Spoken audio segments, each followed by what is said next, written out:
السلام علیکم ورحمۃ اللہ وبرکاتہ۔ بسم اللہ الرحمن الرحیم، والصلاة والسلام علی رسولہ الکریم وعلی آلہ وصحبہ اجمعین، اما بعد۔ خواتین و حضرات، اسلام کے مطابق کی نشست کے ساتھ خلیق الرحمن آپ سے مخاطب ہے۔ آج کی نشست پہ جس موضوع پہ ہم بات کرنے جا رہے ہیں وہ موضوع ہے جڑاں کا واقعہ۔ عنوان تو جڑاں والا واقعہ ہے، لیکن اس قسم کے جتنے بھی واقعات ہیں توہین قرآن کے، توہین رسالت کے، ان تمام واقعات کو پیش نظر رکھ کر کچھ باتیں ہم آپ سے کریں گے۔ اس حوالے سے کچھ تجزیہ، کچھ تبصرہ، کچھ تحقیق، تنقید، تعمیر، کچھ ایسی باتیں آپ کے ساتھ ہوں گی، بڑی دل کی باتیں ہوں گی، غور سے سنیے گا۔ جڑاں والا واقعے کے بارے میں بہت سے لوگ جانتے بھی نہیں ہیں کہ یہ واقعہ کیسے پیش آیا۔ تو جو واقعہ اس وقت نیٹ پہ موجود ہے، تفاصیل موجود ہیں، وہ کیا کہتے ہیں، میں تھوڑا سا عرض کر دیتا ہوں کیا ہوا، اس کے بعد جو اپنی دل کی باتیں، جو اپنا تجزیہ، وہ انشاءاللہ اپنی استطاعت کے مطابق اختصار اور جامعیت کے ساتھ آپ کے سامنے رکھنے کی کوشش کروں۔ جڑاں والا دراصل فیصل آباد کی سب سے بڑی اور مشہور ترین تحصیل ہے، جس میں کچھ ہماری مسیحی برادری بھی وہاں رہتی ہے۔ 16 اگست 2023 بروز بدھ کا واقعہ ہے۔ توہین قرآن اور توہین رسالت کا ایک اندوہناک واقعہ رپورٹ ہوتا ہے۔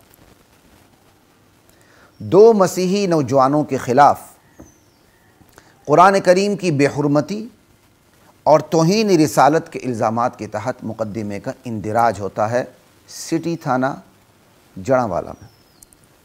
FIR میں لکھا جاتا ہے کہ جب شکایت کنندہ یا شکایت کنندان 1 یا 2 جتنے بھی ہیں موقع پر پہنچے تو وہاں سے قرآن کے اوراق ملے، جن پر سرخ پنسل سے گستاخانہ الفاظ درج تھے۔ اس کا مطلب یہ سرخ پنسل سے جو گستاخانہ الفاظ درج تھے یہ وہی توہین رسالت کے حوالے سے ہوں گے۔ اور ایک کیلنڈر بھی بنایا ہوا تھا، جبکہ ملزمان موقع سے فرار ہو چکے تھے۔ انا للہ و انا الیہ راجعون۔ اس حوالے سے ریاستی تحقیقات جاری ہیں۔ یہ خبر جنگل کی آگ کی طرح پورے علاقے میں پھیل جاتی ہے، اور نماز فجر کے بعد مشتعل افراد کا ہجوم لگنا شروع ہو جاتا ہے، 1-1 2-11، اور پھر بالآخر بدقسمتی سے وہ واقعہ پیش آتا ہے کہ توڑ پھوڑ، گرجا گھروں کو نقصان اور مسیحی مکانات کو آگ لگانے کا سلسلہ شروع ہو جاتا ہے۔ انا للہ و انا الیہ راجعون، ثم انا للہ و انا الیہ راجعون۔ خواتین و حضرات، عمل بھی غلط، توہین قرآن اور توہین رسالت کی حرکت بھی غلط، جس کی تحقیقات جاری ہیں۔ رد عمل بھی غلط، جو بالکل سامنے ہے، عبادت خانوں کو نقصان پہنچایا گیا، مظلوم مسیحی برادری کے مکانات کو نقصان پہنچایا گیا۔ رد عمل بھی غلط، دونوں رویے حرف غلط سے بڑھ کر غلط۔ لیکن اس حقیقت کو پیش نظر رکھنا ضروری ہے کہ ایک عمل ہے اور ابتدا ہے، دوسرا رد عمل ہے اور انتہا ہے، تیسرا ریاستی کردار ہے، جس کا خوف ہی نہیں توہین کرنے والوں کو، جس پر اعتماد ہی نہیں توہین کا رد عمل دینے والوں کو۔ تب ہی اور جب ہی یہ معاملہ ابتدا سے انتہا تک پہنچا۔ خواتین و حضرات، ریاست اگر ماں کا کردار نہ نبھائے تو بچے اپنے فیصلے خود نہیں کرتے، وگرنہ کسی بھی ریاست کی رعایا ریاست و عدالت سے جلات تک کے تمام فیصلے خود اپنے ہاتھ میں لے لیتی ہے۔ یہ وہ دردناک حقیقت ہے جس کے بارے میں ایک سے زائد رائے کی گنجائش ہی نہیں۔ بہرکیف کہا جاتا ہے کہ بے حرمتی کرنے والوں میں سے ایک جنونی کا گھریلو ریکارڈ بھی بہتر نہیں۔ اس کی بہن کا اس کے بارے میں بیان اس کے متشددانہ رویے کی وضاحت کرتا ہے، اس کے متشددانہ رویے کو واضح کرتا ہے۔ جس نے یعنی اس کی بہن نے، جس بہن نے اپنے بھائی کے بارے میں رویے کے بارے میں بتا دی ہے، اس بہن نے اپنے بھائی کا بازو پکڑ کر یہاں تک کہ گریبان پکڑ کر اسے اس حرکت سے روکنے، باز رکھنے اور جھنجھوڑنے کی کوشش کی۔ اللہ اس کے بدلے اس بہن کو اسلام کی دولت سے مالا مال کرے، ہماری دعا ہے۔ اور اس جنونی شخص کے والدین کے بارے میں بھی بتایا جاتا ہے کہ ان کا کردار بھی اس حوالے سے بہتر رہا۔ ہماری دعا ہے اللہ تعالیٰ اس کے والدین کو بھی ان کے اس اچھے کردار کی وجہ سے اسلام کی دولت سے مالا مال کرے۔ بہر کیف یہ وہ باتیں ہیں جو زیر گردش ہیں، تحقیقات کے بعد اصل صورتحال سامنے آ سکے گی۔ کاش پاکستان میں ایسا ممکن ہو کہ تحقیقات کے بعد اصل صورتحال سامنے بھی آئے، نتائج بھی آئیں، اور نتائج کے بعد نتائج کے مطابق قدم بھی اٹھایا جا سکے۔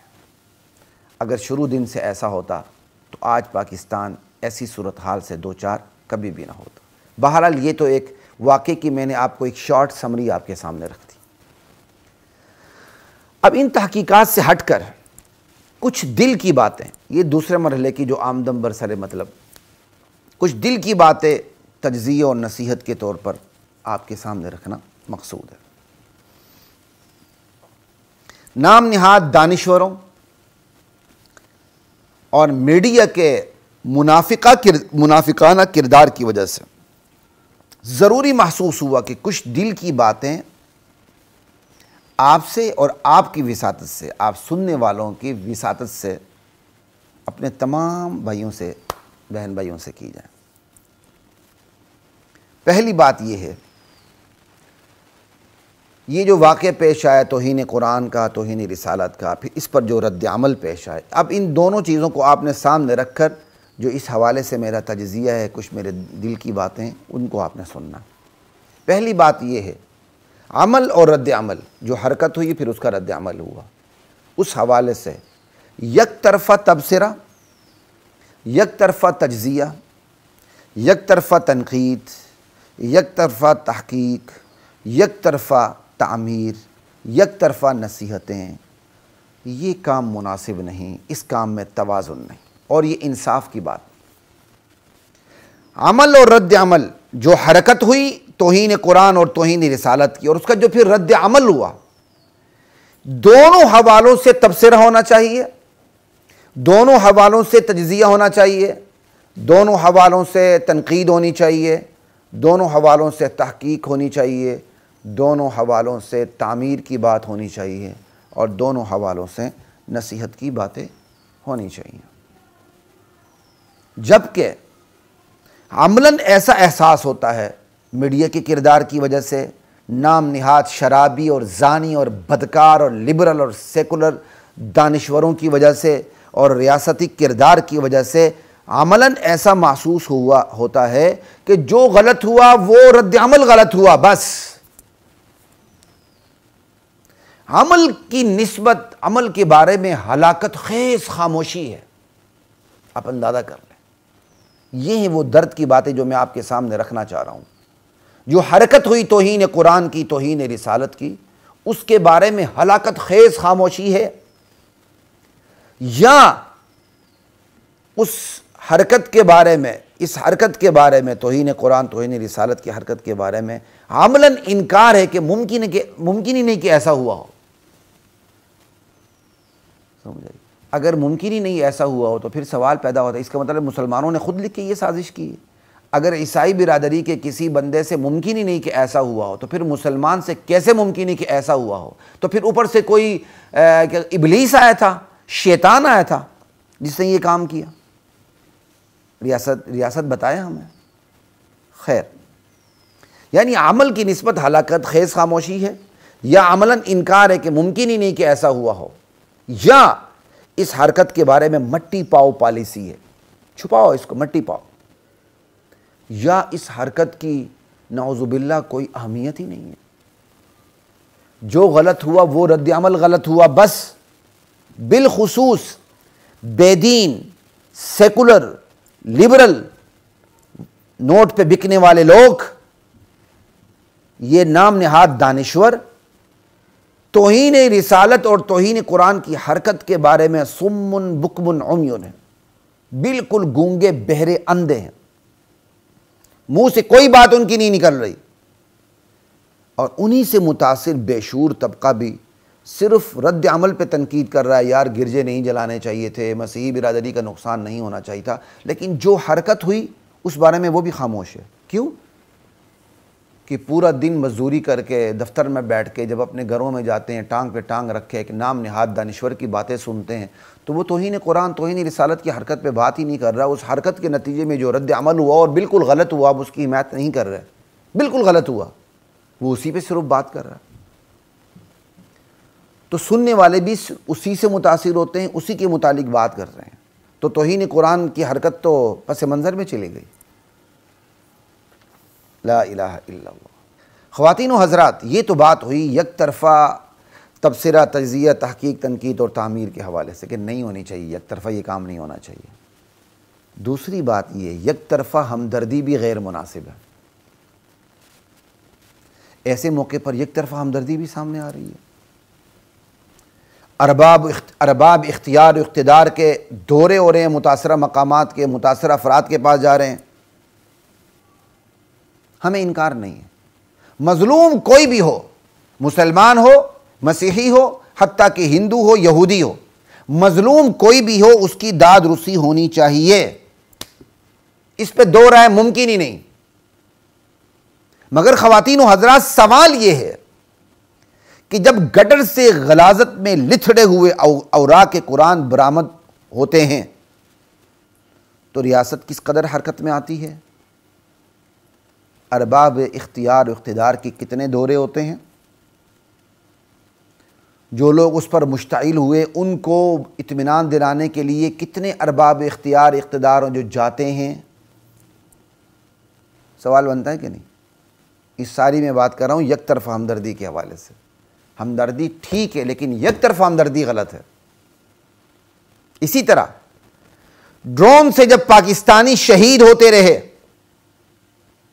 معصوم بچوں کے چیتھڑے اڑتے رہے، مساجد و مدارس کا ستیاناش ہوتا رہا، تو آپ بتا سکتے ہیں کہ وہ کون کون سے غیرت مند، جرت مند ارباب اختیار و اقتدار تھے جنہوں نے متاثرہ مقامات کا دورہ کیا، متاثرہ افراد سے ہمدردی کا اظہار کیا، بیان جاری کیا کہ پاکستان لا الہ الا اللہ کے نفاذ کے لیے بنا ہے جو نافذ ہو کے رہے گا؟ بتا سکتے ہیں آپ؟ اقلیتوں کے حقوق کا تو بہت خیال ہے، لیکن سوال یہ کہ اکثریت کا بھی کوئی حق ہے کہ نہیں اس مملکت میں؟ ڈرون سے چیتھڑے اڑ رہے ہوں معصوم بچوں کے، جب ڈرون سے معصوم بچوں کے چیتھڑے اڑ رہے تھے تو آپ کی انسانیت اس وقت گھاس چرنے گئی ہوئی تھی یا شراب پینے گئی ہوئی تھی؟ اس وقت آپ کی انسانیت کہاں مری ہوئی تھی؟ چلیں جی، ڈرون سے حملہ ہوا، اس وقت آپ ننگا ناچ رہے تھے کسی کلب میں، یہ کوئی ایک واقعہ تو نہیں ہوا۔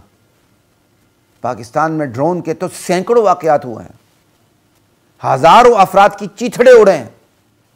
کبھی آپ اپنی بیگم صاحبہ کو لے کر وہاں گئے تعزیت کے لیے، ہمدردی کے لیے، بیان جاری کرنے کے لیے؟ یاد رکھیں، یہ تیسری بات کرنے لگا ہوں نتیجے کے طور پر، یاد رکھیں یک طرفہ تبصرہ، تنقید، تجزیہ، تحقیق، تعمیر، نصیحت، یک طرفہ ہمدردی غالب کو مغلوب کر دیتی ہے، مغلوب کو غالب کر دیتی ہے، عدم تحفظ کا شکار کر دیتی ہے۔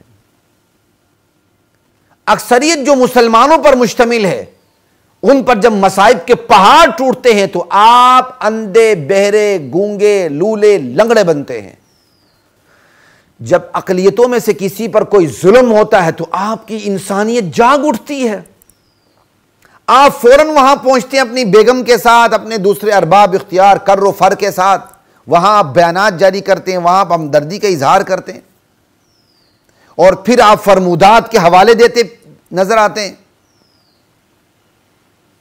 جناب، پاکستان کا بے دین اور سیکولر طبقہ یہی چاہتا ہے، اور بین الاقوامی اشاروں پر بھی یہی چاہتا ہے یہاں کا سیکولر طبقہ کہ غیر مسلم اقلیتیں پاکستان کے کلیدی مناصب تک رسائی حاصل کریں، تاکہ اسلام کے نام پر بننے والی اس مملکت میں سیکولرزم کو یقینی بنایا جا سکے اور اسلام پسندوں کا راستہ روکا جا سکے۔ لیکن صبح قیامت تک انشاءاللہ ایسا ممکن نہیں ہوگا، ہماری لاشوں سے گزرنا پڑے گا آپ کو۔ وَلَقَدْ أَنزَلْنَا